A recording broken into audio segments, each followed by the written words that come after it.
Y bueno, dadas estas características, pues tenemos la naturaleza de las imágenes. Entonces, un objeto se coloca enfrente de un espejo cóncavo.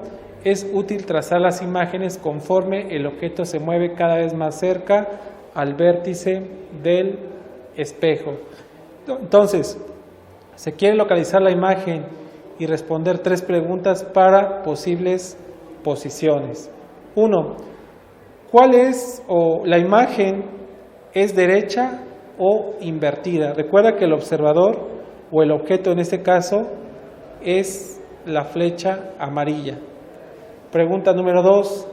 ¿La imagen es real o es virtual?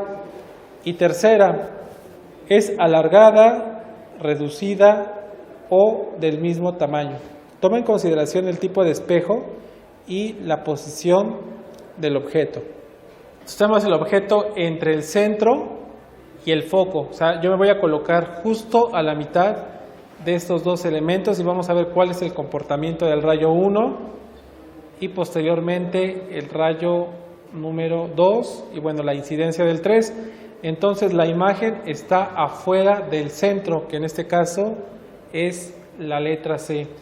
Y bueno, por un lado podemos decir que la imagen es invertida, es decir, opuesta a la orientación del objeto.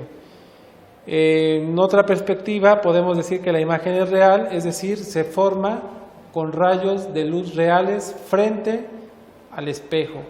Y bueno, la imagen es alargada en tamaño, es decir, mayor que el objeto, ¿no? Y eso se debe a su grado de inclinación. Ahora, un objeto en el punto focal, entonces ya no estoy a la mitad, ahora estoy posicionado justo en este punto F, ¿no? El punto focal. Y bueno, igual interactúan los rayos de luz y podemos decir que la imagen se ubica en el infinito, es decir, no se forma. Entonces, cuando el objeto se ubica en el punto focal del espejo, la imagen no se forma o se ubica en el infinito. Por lo tanto, los rayos reflejados paralelos nunca se cruzan. Por eso podemos ver la representación de 2 líneas paralelas. Y bueno, ese objeto dentro del punto focal, o sea, ahora ya no está a la mitad ni está en el punto, está dentro del punto focal. Y obviamente el ángulo pues se reduce. ¿Y qué podemos deducir de lo siguiente? Que la imagen se ubica detrás del espejo. Entonces las consideraciones son las siguientes. La imagen es derecha, es decir, con la misma orientación que el objeto. 2, es que la imagen es virtual, esto es, parece ubicarse detrás del espejo. Y la 3, la imagen es alargada, más grande que el objeto. Bueno, pues estas imágenes podemos decir o podemos deducir lo siguiente. Aquí de lo que se trata es de que podamos ver en un espejo, bueno, con estas características, cuál es el comportamiento del objeto. Recuerda que yo soy el objeto y es importante que te puedas situar en la flecha en color amarillo. Entonces, bueno, esa es la incidencia de los rayos. Aquí el asunto de esta incidencia es ubicar el punto de intersección.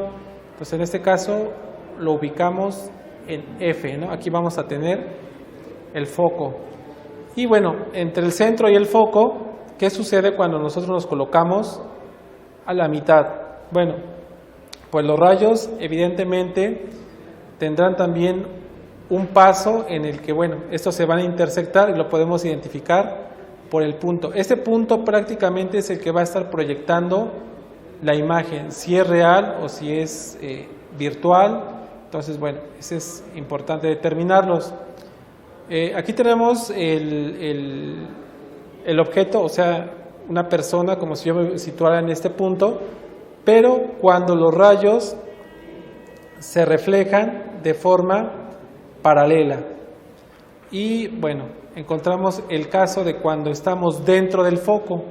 Entonces la imagen es derecha y alargada, pero en contraparte se ve una imagen virtual. La imagen virtual es siempre la que está en color rojo. Imágenes en espejo convexo. Bueno, tenemos este caso el objeto que soy yo, y bueno, me encuentro en esta posición, y bueno, esa es la forma de cómo se lleva a cabo la formación de esta imagen. Y bueno, el espejo convexo, cuando estoy prácticamente fuera del foco, y bueno, este es el comportamiento de la imagen que se hace más grande conforme el objeto se acerca. Bueno, en conclusión de estos esquemas que acabamos de presentar, pues podemos decir que todas las imágenes son derechas, todas aparece la flecha roja, entonces significa que todas son virtuales y por lo tanto todas son reducidas. Las imágenes se hacen más grandes conforme el objeto se aproxima. ¿Y qué sucede con los espejos convergentes y divergentes? Bueno, en el caso del convergente, pues existe un punto en el que estos espejos cóncavos, los rayos paralelos convergen y a esto les llamaremos convergentes y los encontramos en los espejos cóncavos. Y los divergentes los vamos a encontrar también en un espejo cóncavo, pero si te das cuenta, la forma de la reflexión y refracción del rayo es totalmente distinta, puesto que se dispersa. Entonces, como resumen, ¿qué podemos deducir, ¿no?, de todo esto que hemos visto? Considerando este esquema en donde encuentro el aire, el agua, reflexión, absorción y refracción. Estos últimos es el resultado de la luz solar que incide sobre el agua. Entonces, reflexión, un rayo del aire golpea el agua y regresa al aire, es decir, se refleja. Y cuando se refracta es cuando un rayo se desvía en el agua hacia la línea normal, es decir, es como si se hundiera. Y finalmente la absorción, un rayo se absorbe automáticamente en el agua y no reaparece. Y como elemento final podemos decir entonces y podemos concluir que el ángulo de incidencia θ es igual al ángulo de incidencia de reflexión θ. Por consiguiente, considerando este esquema, es que todos los ángulos de rayos se miden con respecto a la normal. Y entonces el segundo rayo incidente, el rayo reflejado y la normal n se encuentran todos se encuentran en el mismo plano.